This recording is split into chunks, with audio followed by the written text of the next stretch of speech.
So Donald Trump is back to talking about affordability. He's back to talking about groceries, that old-fashioned word that he's not heard in his lifetime because he's never had to worry about putting food on his table.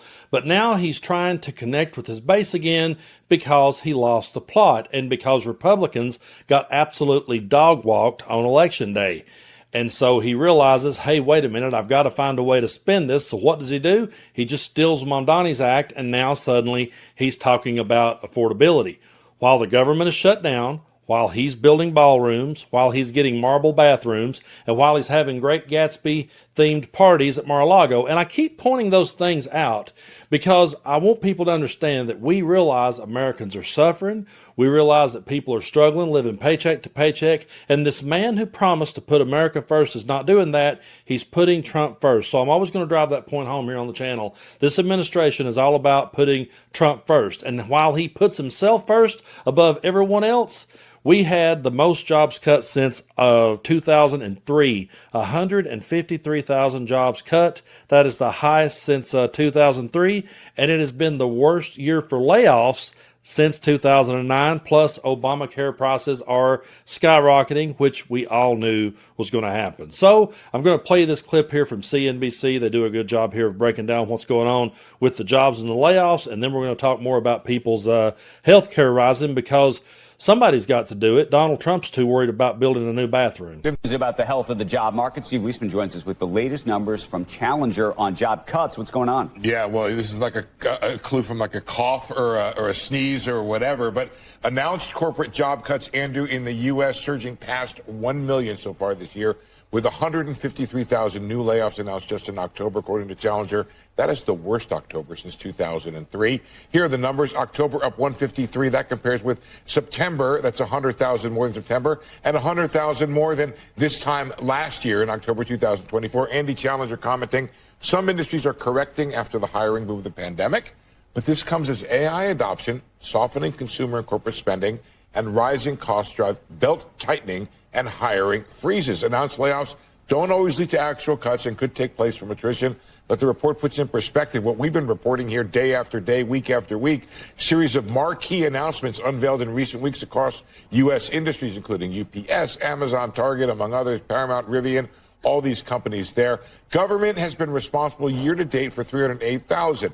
But look at that, tech 141. That could be where you see a lot of the AI, maybe some in warehousing, but a big chunk of that's going to be UPS, as well as potentially some hit from reduced flows of trade. Retail's up there, as is services at 64,000. You take out the Doge cuts, the number's a bit better at 800,000, but still well above last year. Challenger doesn't see much in the way of hiring, saying announced plans are 35% below last year, and they're skeptical about the number of new hires for the holiday season. How many times did you hear during the election year back last year people saying, well, I sure could go for some mean tweets right about now? Well, they still get those. They still get all of Donald Trump's angry tweets and all of his ridiculous AI videos that he shares on social media and all of the ridiculous memes that he shares. So if you want a president who will encourage you to fight culture wars, one that will make you feel warm and fuzzy inside because you own to live on Facebook, then Donald Trump is your guy. But this guy is completely clueless on how to run a country, and we knew that because we got a dose of him the first go-around. We knew he was a worthless president. That's why we voted him out. And here we are stuck with him again because people really thought, oh boy, we're going to get cheaper eggs if we get Donald Trump. And now those people are still struggling harder than they ever were, but they'll feel better about themselves if somehow or another they get to one-up some liberal that they hate. And that's just crazy to me. I can't imagine living my life that way. I could find other things to get involved in. I could take up other hobbies as opposed to just sitting on my phone trying to find someone of a different political party to piss off so that I could feel good about myself. I mean, when I sit down and figure out my bills at night, I'm thinking about my family. I'm thinking about how to take care of my family. I don't care if I own the next door neighbor in a political argument or not, but that's all these people care about.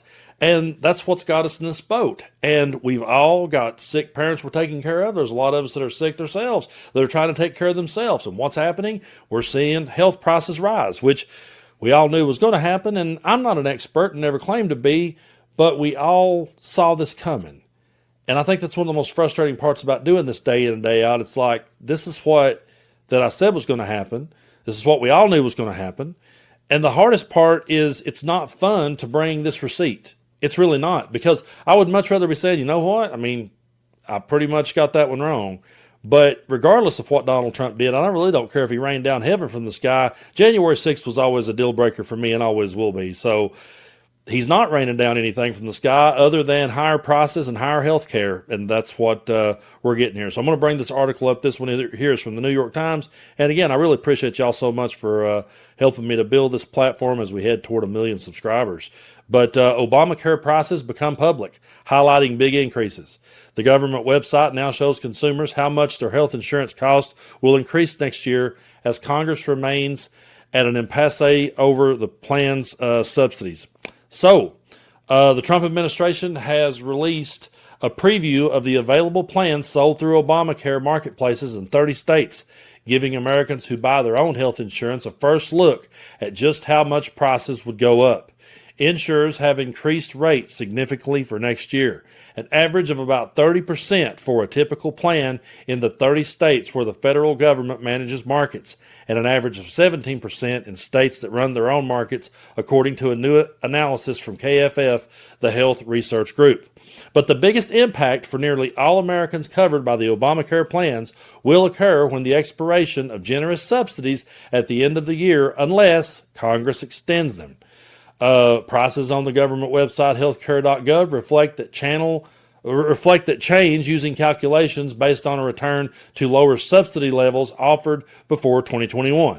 The extra funding helped make insurance effectively free for poorer Americans and offered financial help for the first time for people earning more than 4 times the federal poverty level, or $64,000 for a single person.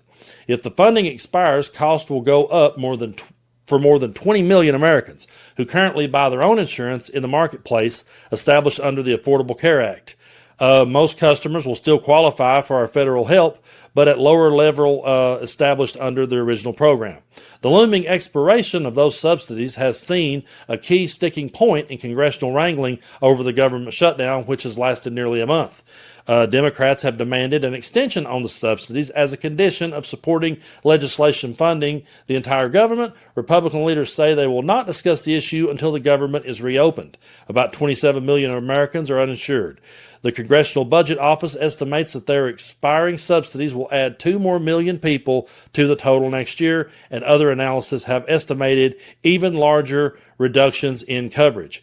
In a news release, federal officials for the Center of Medicare and Medicaid Services, the agency oversees ACA enrollment, said most people seeking coverage would still have access to plans that cost $50 or less a month, even with reduced subsidies. That price applies to the least expensive plan in the market, which often has a very high deductible. So this is what Americans are facing every day as Donald Trump builds his bathroom, and as he builds his ballroom, and as he brags about his wealth and brags about how well that his all rich elitist buddies are doing. But what I really can see happening with so many people, especially people my age, what I can see happening here is we're going to look around and we're going to go, well, you know what? I only go to the doctor once a year. I mean, that's me anyway. I go once a year for a checkup. I stop in, get blood work, do a checkup, and then as long as everything's good, I don't go back unless I get really ill. And knock on wood, I'm pretty healthy, and my doctor says so. But I can so see people like me going, well, wait a minute. I don't want to pay out all this money when I only go once a year. And then what's going to happen is one day we really are going to slam being sick, and we're not going to have the coverage we need. So those are the types of things that people like us have to sit and talk about every day and figure out. And when we sit down to figure out the grocery bill, as I'm doing my grocery pickup, I do the online pickup, but as I'm doing it, there's times where I'll say to myself, damn, we spent $100 and we still ain't really, got around to what we need because everything is that outrageous. And then it's like, well, take that off. Let's not worry about that this time. Can we hold out for a little bit longer? Donald Trump's never had to live that. These rich elitists that he hangs out with and parties with at his Great Gatsby parties, they've never had those moments. They've never had to make a sacrifice like that. And they've never had to look at their health care and see those premiums rising and go, well, I'm going to have to cut that out for a while because I can't afford that. They'll never have that. People like Dick Cheney lived to 84 years old with a mechanical heart. Do you think he would have done that if he'd lived up the holler next to you? Do you think Donald Trump eating all the McDoubles that he eats and the Big Macs that he eats every day, all the McDonald's he shoveled into his face for the last 79 years or however the hell old he is, do you think he would still be alive if he was your uncle? No. I've got so many people in my family checked out a long time ago because they lived right there on the poverty line and they struggled to get by, and they didn't have the best of health care. They didn't have the best of everything at their disposal. But Donald Trump and his rich friends do. And what they do is they use people at the bottom to fight those culture wars. And yes, I keep circling back to that because I just want to drive that point home when someone goes, woohoo, I own the libs. You didn't own anything. Look at your grocery bill. Look at your health insurance premiums and tell me who got owned. To me, it's that simple. But I do appreciate y'all so much for sticking with me here on the channel. And I know that we're going into the holidays this year and there's a whole lot of people struggling. So everybody help out what you can and help your neighbor and be there for people because we have a president who puts himself first and foremost above everybody else. And so I know it's real easy to get mad at these people and say, this is what you voted for. But there's a lot of innocent people who didn't vote for this. There's a lot of innocent children who are caught in the crossfire of this, unfortunately, and don't understand what's going on. All they know is that they're not eating as good. And so just be there to help people out the best you can, and let's hope that we can get back to a time when people actually cares about the issue at hand instead of worrying about who's on a beer can or, all the other ridiculous WWE wars that the right wings loves to fight so much.